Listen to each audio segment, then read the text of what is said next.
আমাৰ কাৰ্বি সমাজৰ যি পৰম্পৰাগত ধৰ্ম আৰামবাৰীমৰ সভাত মই যেতিয়া আহিছিলোঁ তেতিয়া মই ঘোষণা কৰিছিলোঁ যে আমাৰ গুৰুচাৰসকলক আমি 10,000 টকাকৈ এটা ৰেছপেক্ট বা সন্মান আমি জনাম। আজি আমাৰ কাৰ্বি আংলঙৰ আৰু বিভিন্ন জিলাৰ 7,298 গুৰুচাৰক আজি আমি ইয়াতে 10,000 টকা লৈ সন্মান জনাব বিচাৰিছোঁ।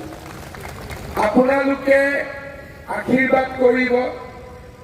চৰকাৰ যদি আহে, আমাৰ বিজেপি চৰকাৰ আহিলে আপোনালোকক এইটো মই এনুৱেল গ্ৰান্ট কৰি দিম, প্ৰত্যেক বছৰত দি থাকিম।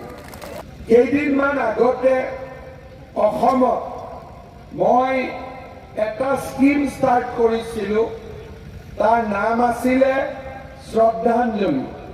তাৰমানে বাহিৰত কাম কৰিব যোৱা ল'ৰা ছোৱালী যদি কিবা কাৰণত মৃত্যু হয়, তেওঁৰ ডেড বডিটো আমি ৰেছপেক্টফুলি ঘৰলৈকে লৈ আহিম।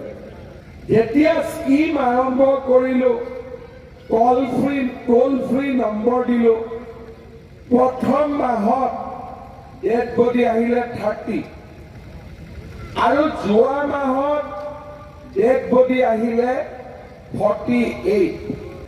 আজিলৈকে 1,60,000 ল'ৰা ছোৱালীক আমি চৰকাৰী চাকৰি দিম। কোনো পইচা নাই, কোনো কৰাপশ্যন নাই। কাৰ্বি আংলং আৰু ডিমা হাছাৰ ল'ৰা ছোৱালীও পুলিচত সোমাইছে, মেজিষ্ট্ৰেট হৈছে আৰু ভাল ভাল চাকৰি পাইছে। এইবাৰো মই প্লেন কৰিছোঁ যে যোৱাবাৰ 1,60,000 চাকৰি দিলোঁ, অহাবাৰ আমাৰ গভৰ্ণমেণ্ট আহিলে আমি মিনিমাম 2 লাখ ল'ৰা ছোৱালীক চৰকাৰী চাকৰি দিম।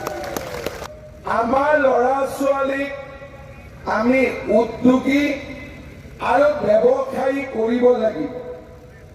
সেইকাৰণে আমি এটা নতুনকৈ স্কিম বনালোঁ। এই স্কিমটোৰ নাম হ'ল CMAAA, মুখ্যমন্ত্ৰীৰ আত্মনিৰ্ভৰ অসম আঁচনি। এই আঁচনিখনত আমি কি কৰোঁ, আজি যিমান ল'ৰা ছোৱালী ইয়াত চিলেক্ট হৈছে তেওঁলোকক আমি ফাৰ্ষ্ট ইনষ্টলমেণ্ট 75,000 rupees দিম। তাৰপিছত 3 দিনৰ এটা ট্ৰেইনিং কেম্প হ'ব নিজৰ ডিষ্ট্ৰিক্টত।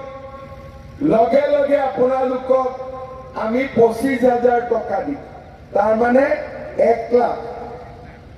আৰু যেতিয়া 1 বছৰ হ'ব, যদি 1 লাখ টকা দি আপোনালোকে বিজনেছ কৰিছে, ইণ্ডাষ্ট্ৰী কৰিছে, ভাল কামত টকাটো লগাই দিছে, অহা বছৰ আপোনালোকে আৰু 1 লাখ টকা চৰকাৰৰ পৰা আপোনালোকে পাব।